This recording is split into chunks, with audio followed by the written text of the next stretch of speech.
The story begins with a boy named Makoto, who, as we learn, has terrible luck when it comes to being sent to another world. Instead of being blessed by a goddess and going on adventures with cute girls, his experience isn't so easy, since he's not as good looking as your typical protagonist. On a day like any other, Makoto goes to school and relaxes when he gets home, but he's suddenly summoned by the moon god, Suomi. Makoto instantly recognizes him from an old Japanese legend, and Suomi tells him he needs to sign a contract and go to another world, just like his parents. We learn that Makoto's parents were originally from another world and were transferred to Japan to save themselves. However, while making a deal with the goddess, they promise to one day offer their most precious possession. Makoto realizes that the god is talking about him and that he must fulfill the contract, or else one of his sisters will be taken. So, he ends up agreeing to go. After signing the contract, Suomi grants Makoto all the power he can give to help him in the other world, and even promises to delete his browser history. Makoto is sent to the new world, but with the warning that the goddess he's going to meet is problematic. Makoto appears before the goddess, but she's instantly disgusted to see him. She ridicules him, calling him too ugly to be the hero for her world. She claims that she has already found a more suitable hero, so she decides to dump Makoto at the edge of the world with the other low-ranked creatures. However, since she must give him some power, she decides to grant him the power to understand every language besides human. The goddess sends Makoto into the abyss, where he again encounters Suomi, who informs him that since he is no longer needed as a hero, he's free to do whatever he wants. However, Suomi adds that since Makoto had a harsh life in his previous world, he will have more power in this world. After this revelation, Suomi disappears, hoping to one day meet Makoto again. Makoto continues to fall from the sky, finally landing in a wasteland with no sign of life. He keeps walking for 3 days, but finds nothing, which makes him feel lonely and depressed. Suddenly, he hears the distant voice of a girl asking for help. He rushes toward the direction of the sound and finds a pig-like creature. The girl is being attacked by a 2-headed monster, so he decides to save her. Makoto dashes at full speed and jumps on the creature with immense power, which surprisingly beheads it. Makoto is shocked to see his own strength. The girl is terrified by the sight and tries to escape, but Makoto stops her and introduces himself. She is shocked that a human can understand her language, and Makoto is even more shocked that he's talking to a pig right now. But he tries to convince her that he's a nice guy. The girl introduces herself as Emma and mentions she was headed to the Divine Mountain to offer herself as a sacrifice to the deity named Shin. Her village has been covered in a fog for a long time now, and it ruins their crop harvest. But whenever they offer someone to Shin, the fog is lifted. Before she goes through with the offering, Emma brings Makoto back to her house to thank him for saving her. While having dinner with her brothers, Makoto soon realizes that magic is a basic skill for the people of this world, so he asks Emma to teach him. Emma starts by teaching him some fire magic, which is supposed to be tricky, but Makoto learns it in one go, surprising everyone. They suspect Makoto to be at a high level, but when they check, he's only at level 1. So Emma continues to teach him. The next day, Makoto heads out to see if he can do something so Emma won't need to sacrifice herself to Shin. Since he was in the school archery club, Makoto transforms fire into a bow and arrow. He shoots the arrow towards the entrance to the mountain, which surprisingly destroys the gate, leaving several men wounded. We learn that these men were using Shin's name to scare the orcs, but since Makoto has attacked Shin's home, it triggers the creature to appear.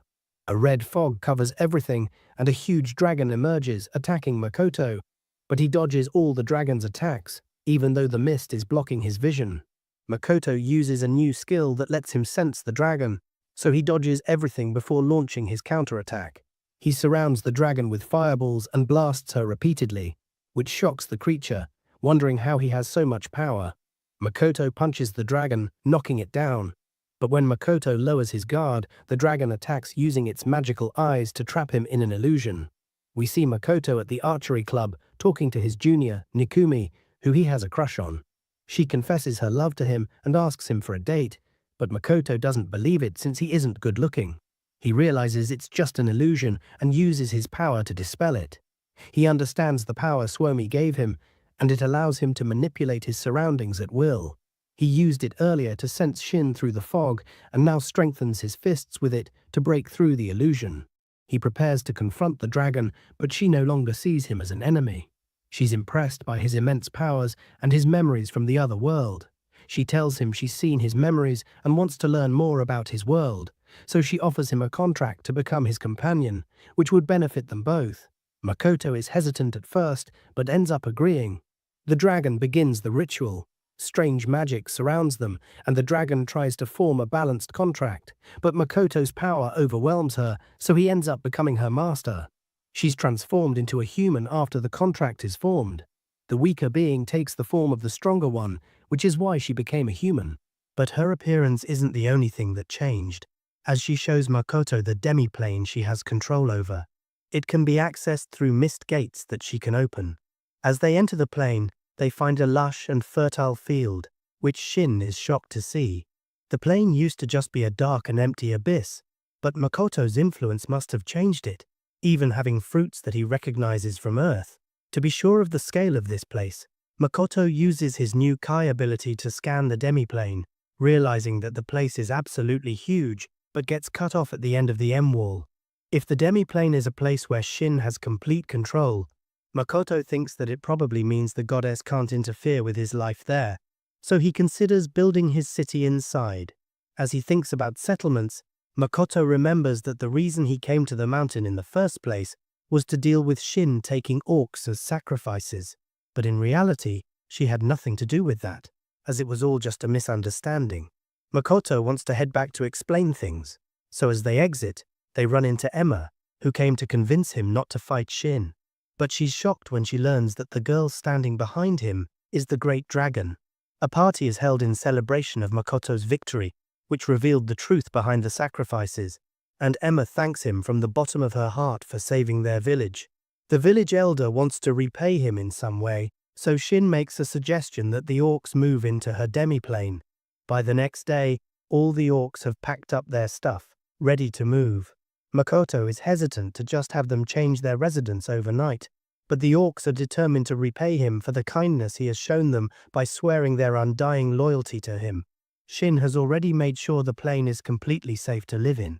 In the event something dangerous were to happen, Shin reveals a mini version of herself, who will be there to take care of them. So, Makoto agrees to let them move in, and construction on the new town begins. While the orcs are busy with that, Makoto spends his time practicing his magic, while Shin has her fill of his memories of historical dramas. But he starts getting annoyed by her constantly digging through his memories. Shin admits that it's inconvenient for him to have to sit still while she watches his memories, so she says she will figure out a way to build a television to play them instead. While she's gone, Makoto sees some of the memories Shin left open and starts to miss his family. But since his parents were apparently originally from this world, he thinks he might be able to find some information about what their life was like in this world. Meanwhile, in a nearby forest, a dwarf is running for his life as he's chased down by a giant spider monster. Makoto walks around the demi-plane and runs into some of the orcs, who seem to be having trouble with a huge tree. They want to cut it down so they can build Makoto a house befitting the lord of the land, but it is too hard for them to cut through with their axes. Makoto is happy to lend a hand and uses his Kai to strengthen himself, allowing him to cut through the tree and pick it up with ease. He's also able to heal wounds without having to expend any mana at all, so he's greatly appreciative to Suomi for granting him such a powerful skill. Unfortunately, it doesn't look like he can heal his own wounds, but he thinks it won't be an issue as long as he doesn't get hurt. Moments later, Shin returns to the demi-plane with the dwarf after finding him wounded in the forest. She ran into an old enemy of hers while she was out, and after smelling the blood from Makoto's injured hand, it breaks its way into the demi-plane to attack. But Shin decides to stay out of it and let Makoto handle it instead. It's a spider monster plagued with the curse of unending hunger, so it will eat literally anything it can get its legs on. Since it's a spider, Makoto starts his attack with the fire element to sever one of its legs, but its regeneration is powerful enough that it recovers almost instantly and continues attacking. Makoto was able to damage it, but if it keeps healing itself, he thinks the fight will never end. He continues launching fire spears, but he ends up getting caught off guard and stabbed through the gut by the spider's leg. However, it just makes him angrier. He unleashes his full power and begins firing repeated fire blasts with no delay in between, following it up with an insanely destructive water arrow. After his display of power, he passes out from exhaustion, but the spider is still able to regenerate and grabs him once more. However, it seems to have taken a liking to him after he gave her such a fulfilling battle, and Shin suggests that she become one of Makoto's servants as well by forming a contract with him. By the time Makoto wakes up, there's another girl by his side. Makoto wonders who she is, so she explains that she's the spider that he just fought. She now assumes a human form because of the contract established with Makoto while he was unconscious. Makoto is shocked by this because he didn't think it was possible to form a contract without the consent of both parties. Shin walks in, and Makoto immediately confronts her on forming a contract for him without his consent. But she replies, saying that it was better than a giant spider following him the entire time. The dwarf, now saved, introduces himself as Bayon. He thanks Makoto for driving away the spider that has terrorized his village for such a long time, and he also requests that he and his people permanently live in Shin's demiplane. Makoto almost immediately agrees to this, but Shin steps in and states that Bayon and his people can move in, but in return, they would have to satisfy a few conditions of theirs, like providing them with weapons, and also acknowledging Makoto as the lord of the land. Bayon isn't sure, but she gives him 2 of her dragon scales to help convince his people. The next day, Makoto walks around, trying to trace his parents' path and find human settlements. Shin then appears and informs him that there is a serious matter that requires his immediate attention. He's back at the hut, where Shin states that she and the Spider Girl need new names because the citizens of the demiplane didn't know what to call them. Makoto gets upset because he was called back for something so trivial, but Shin and the Spider Girl still insist on the new names. So, Makoto gives Shin the name Tomo, which was the name of the strongest female samurai, and the Spider Girl is given the name Mio. The next day, a gathering of all citizens of the demiplane has been arranged, and Makoto is surprised at all the new species which have populated the area. Tomo and Mio introduce themselves with their new names, and also mention that Makoto should be addressed as either their master or lord. Makoto thinks it's ridiculous, but Tomo and Mio insist, so he ends up settling on being called the young master. Bayon introduces Makoto to his village chief, named Eld, but he mentions how Makoto has looks far from that of a typical human. He then asks him if he was given a mission by the goddess, but Makoto is offended by this question and states that he would never accept a mission from her, especially after she roasted him and dropped him on the edge of the world. Eld is relieved to hear this because the opinions of his people often differ from that of the goddess. Tomo steps in and introduces a species known as the Mist Lizards, who are her loyal followers, equipped with both air and water attributes. Mio then introduces her own loyal followers to Makoto, known as the Alki, whose long-term hunger has now been satisfied ever since they received some of Makoto's blood and mana. Makoto gives a brief speech to the citizens and immediately heads out in search of the village he had spotted earlier. He walks for a while and observes a human girl, but she's immediately frightened and runs away the moment she sees him. He continues towards the village, wondering why she ran away, and he's greeted by a horde of villagers who all point their weapons at him.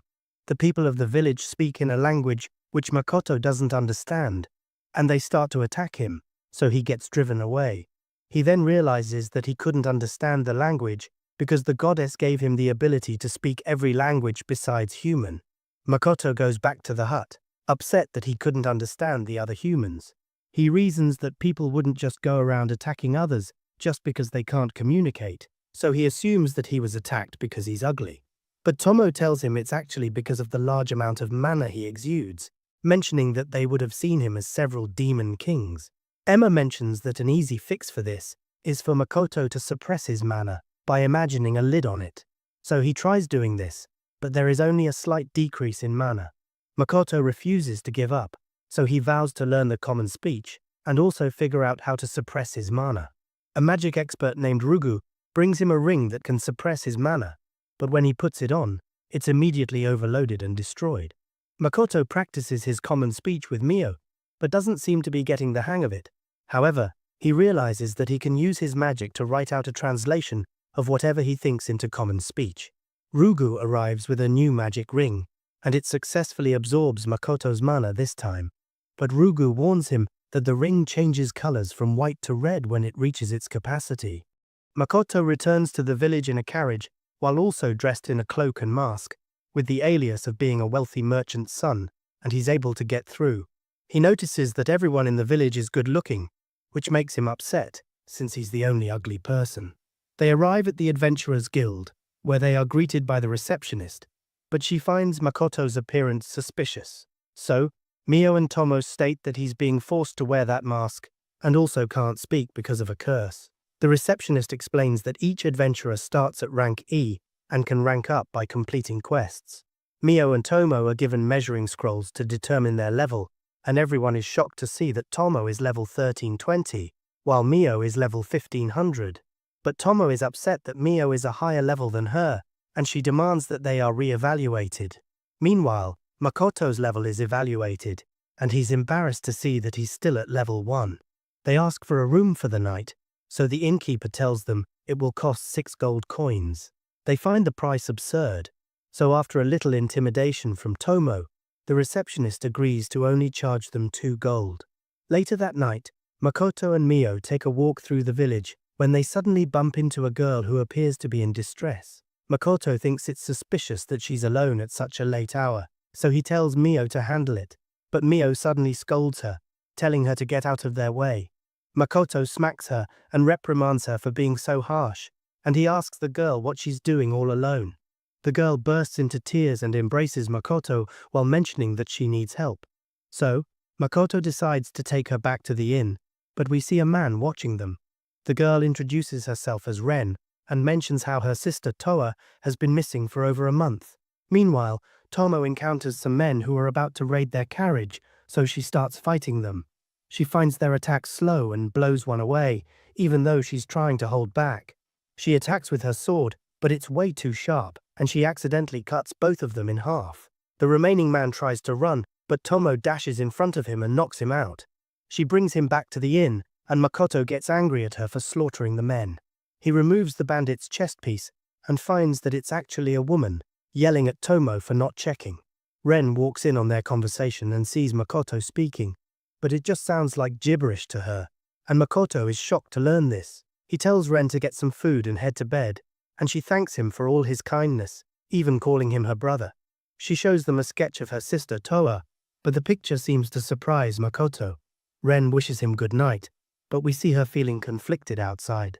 Makoto examines the memories of the woman Tomo captured and finds that she's one of the thieves from the Adventurers Guild and somehow has a connection with Ren. He also mentions that Toa is being held by these thieves, so he tells Tomo and Mio to rescue her. Mio thinks there's no rush, but Makoto has a serious look, so they both leave immediately. We learn that it's because Toa looks just like his junior from his old world. Mio and Tomo talk about how Makoto's attitude changed right after seeing the picture. Mio wonders if he knows Ren's sister, but Tomo doesn't think it's possible since he doesn't know anyone else in this world, mentioning how she's seen his memories. Mio gets jealous hearing this, wanting to know more about Makoto, but Tomo tells her to get to know him herself. Mio gets scared thinking about his look, so they think they better save the girl as soon as possible. Makoto and Ren head to the trading exchange, and Makoto tells her not to worry because he sent Tomo and Mio to rescue her sister. In a flashback, we learn that they fell into debt while trying to become adventurers, but her sister failed to pay it off, telling Ren to run away. However, she also ends up getting caught. We see Toa as she loses hope, but Tomo and Mio appear, and Mio heals her with her magic. They prepare to head back and find the door locked, but Mio dissolves it with her magic. They are about to leave, but a man named Melis stops them, and Toa recognizes him as Zetsu's strongest adventurer. Meanwhile, Makoto is amazed that he sold his demiplane fruit for 500 gold, and Ren starts wondering about his identity.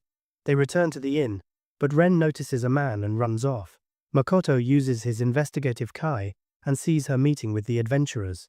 She reports how Makoto sold some strange fruit for 500 gold, and the leader tells her to steal it, saying it would be enough to pay off their debts. She doesn't want to do it, but thinks of her sister and ends up agreeing. Meanwhile, Melis wonders how Toa is able to move, and we learn he's the boss of the group. Tomo is recognized as having recorded a level over 1000, but the men think it's too high, so they must have faked their level. Melis invites them to join his group, saying he can make them rich. Tomo and Mio both decline, so Melis roasts them for following Makoto since he's only level 1. This pisses them both off, so they swing at him, but he blocks it with his barrier. Toa recognizes it as the Klagus, so she thinks they have no chance of winning. Meanwhile, Ren thinks about what she should do because she doesn't want to steal from Makoto. The receptionist tells her to move along, but Makoto appears and mentions she's his friend. The man remembers their previous encounter, so he instantly apologizes. Ren cries hearing that he sees her as a friend, and Makoto is determined to protect her. Melis sends his men to attack, but Tomo smashes through the barrier and blows them away. She continues to beat up the men, even throwing them through the walls of the other cells. Mio beats Melis to vent her frustration, and they end up destroying the whole building. Toa wonders if she's dreaming, but Melis sneaks up on her and holds her hostage. However, he just ends up getting sent flying. Tomo wonders if they overdid it, but Mio thinks they deserved it for insulting their master. However, they start arguing over who did more work, so Tomo decides to show off her swordsmanship, slashing through the town. Mio refuses to lose, so she also shows off, and they both continue to cause destruction in the town. They return to the inn, and the sisters are finally reunited. They meet Makoto, and Toa thanks them for saving her, while Makoto realizes she's identical to Nikumi, besides her hair color. The girls are exhausted and fall asleep, and Tomo thinks it all turned out well. But Makoto asks for some of Mio's silk, and he suddenly ties them both up.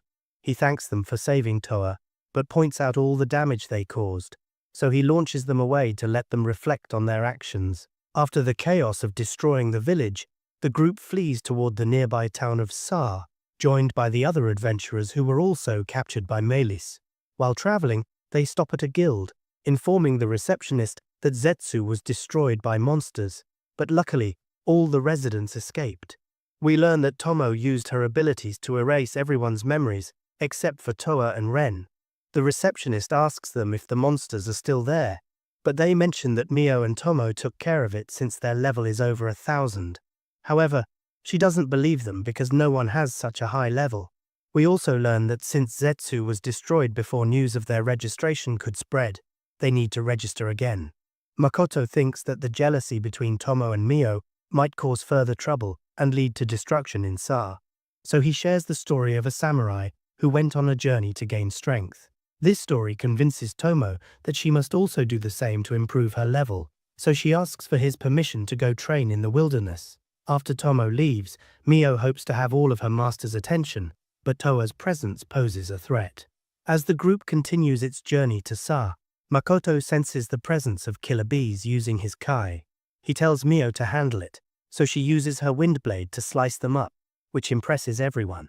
Makoto tells them to keep moving, but Toa insists on extracting rare items from the monsters. Makoto struggles to look her in the eye, but when she starts cutting up the bodies, he feels disgusted and loses interest. They continue fighting monsters along the way, and Makoto names his group the Kanoa Trading Company. As they continue traveling, they encounter rare monsters called the Ruby Eyes. Makoto tells Mio to deal with it, but the adventurers ask her not to damage the valuable parts of the bees. Frustrated, she tells Makoto to do it himself. With no other choice, Makoto takes up his bow and arrow and targets the weak spot of the Ruby Eyes, taking them all out in an instant. The group admires his remarkable skills, but their attention quickly shifts to collecting the loot. They manage to collect 12 Ruby Eyes before reaching Sid. When they visit the Adventurers Guild, Toa thanks Makoto since she leveled up during their journey, but he feels sad since he's still at level 1 despite killing so many beasts. He comes across an S-rank quest where a trading company is looking for the Ruby Eyes, and since the group had already collected them, he thinks it's easy money and accepts the job. They divide the loot from their hunt, where Makoto only keeps the Ruby Eyes and a few of the other valuable materials, leaving the rest for the others. They all bid each other farewell, but he suggests celebrating before they part ways. They also share their contacts through their license cards, which also have the function of making calls and accessing information. At the dinner, the group bonds and learns more about each other. The adventurers introduce themselves. There's Louisa, the gunner, Hazel, the alchemy meister, and Na, the priest knight. Na then challenges Makoto to an arm wrestling match, but she's no match for him, and he easily defeats her. Toa warns him about the quest because there are various rumors of bad things happening to those who work with the Rembrandt Trading Company. This makes him cautious, and he secretly inspects the ruby eyes before taking them to his room. Since Mio is sharing the room with him, she hopes they'll get intimate, and, to increase her odds, even considers destroying one of the beds. But he has no interest and goes straight to sleep. The next day, everyone returns to the demiplane, where he meets Tomo's clone and reunites with Emma. She informs him that every species in the demiplane is settling in and performing their duties, also mentioning that they're constructing a giant castle for him, just like the one from his memories. We learn that Tomo hasn't made any contact with the group since she left for her training. As Makoto wonders how she's doing, the dwarf chief rushes to take him to their workshop. He proudly presents several sets of armor they crafted, but Makoto refuses to wear them since he's an archer and not a knight who needs armor. The dwarves are heartbroken and start crying, but he notices a coat that suits his style and learns it was also created by Rugu. Rugu tells him it will also absorb his mana, saying it will probably kill him instantly, but Makoto puts it on anyway, and he's completely fine. Rugu explains that the coat can change colors, switching between defense and mobility, but it soon fails to absorb all of Makoto's mana and gets torn. Makoto asks if he can make it more durable, and Rugu promises to make one that will be able to kill him instantly. On the other hand, the Alki have transformed into humans using magic, and they primarily focus on collecting ingredients since they can even consume the most poisonous items without any side effects. The following day, Makoto takes the ruby eyes and heads to the Rembrandt Trading Company, where he's warmly welcomed by the company's president, Patrick, and his butler, Morris. Meanwhile, an adventurer named Lime visits the guild to learn the identity of the one who took the job of finding ruby eyes, so the receptionist tells him about Makoto. Makoto tells Patrick that due to a curse, he can't speak, so he communicates using his bubbles. He then introduces himself as a level 1, E-class adventurer, but the mere mention of this disappoints Patrick, thinking Makoto is just another overconfident rookie dreaming of success. But Makoto pulls out the ruby eyes, and this shocks him. He quickly confirms their authenticity and asks for forgiveness for his rudeness. Makoto asks him why he needs these eyes, so Patrick reveals that he needs them to create a magical medicine called ambrosia to cure his wife and daughters, who are afflicted with a level 8 curse. Makoto sympathizes with him and tells him he knows an alchemy meister who can help them create the medicine. Patrick mentions that they still need more ruby eyes to create the antidote, but Makoto cuts him off and gives him all the ruby eyes that he has. Patrick and his servants are overwhelmed with joy. Patrick officially gives him the job receipt and wishes him luck with his registration exam at the Merchant Guild. But hearing this shocks Makoto because he was unaware of any test. Makoto soon reaches the Merchant Guild, where the receptionist tells him about the written exam. If he passes it, he will then need to complete the practical material gathering test, adding that if he fails, he will need to wait 6 months before he can apply again. To prepare for the written test, he buys an expensive book to study, but upon looking at the contents, he immediately regrets his decision. The receptionist thinks he must find it challenging, saying the test is almost impossible to pass, but Makoto instantly asks to take the test since it's just grade school math. He breezes through the written test in just 5 minutes, and the examiner is shocked to see his near-perfect score. While Makoto wonders about the state of education in this world, the next part of the exam begins. The examiner instructs him to randomly choose the item he must obtain. As he makes the selection, the examiner boasts that the items he needs to find are super rare, and he must bring something that's of equal or greater value within the next 3 days to pass the exam. But Makoto thinks that the items he collected with the adventurers are rare, so he takes them out as a substitute, shocking the examiner. On the other hand, Tomo proves her strength as she defeats a massive crab monster and shares a feast with her companions. However, a demi-human brings a message from Emma that Mio has entered the memory vault, so Tomo gets jealous and rushes back. As she returns, Tomo asks if Mio has gone through Makoto's memories, but Emma assures her that she's only translating them. Tomo asks if anything happened between her and Makoto while she was away, but Mio just changes the topic. Later, at a restaurant, Makoto struggles to order anything due to the language barrier. He unexpectedly orders what appears to be a lemonade, but when it's served, it's not what he expected, and he longs for a real meal. We see Lime spying on him, and the people discussing the defeat of the killer bees and the giant crab monster. After his unpleasant experience trying new food, Makoto returns to the demi-plane to enjoy his fruits. But he learns from Tomo's clone that production has decreased due to erratic weather patterns. Makoto talks about his dream of creating an Yusa city, explaining that it would be a city that people would only find if they got lost in the mist. The people would be given rare foods and items, which would increase their reputation and value in the outside world. But he suddenly receives a telepathic call alerting him that Mio is in danger. He asks a human alki about this situation, who informs him that while translating memories, Mio came across something she wanted to watch, but Tomo is stopping her. Makoto intervenes and asks Tomo what's going on. We learn that Mio saw Makoto's memories of an anime and instantly became a fan. So they are fighting about whether anime or historical dramas are better. After their pleading, Makoto allows them to continue watching, but tells them not to fight over it again. At night, Makoto plans to rest in his room, but when he notices that there are only 2 beds for the 3 of them, he asks the 2 to give him one of the beds, but they tell him to pick one of them to share the bed with. He refuses to choose, so he ends up sleeping in a chair instead.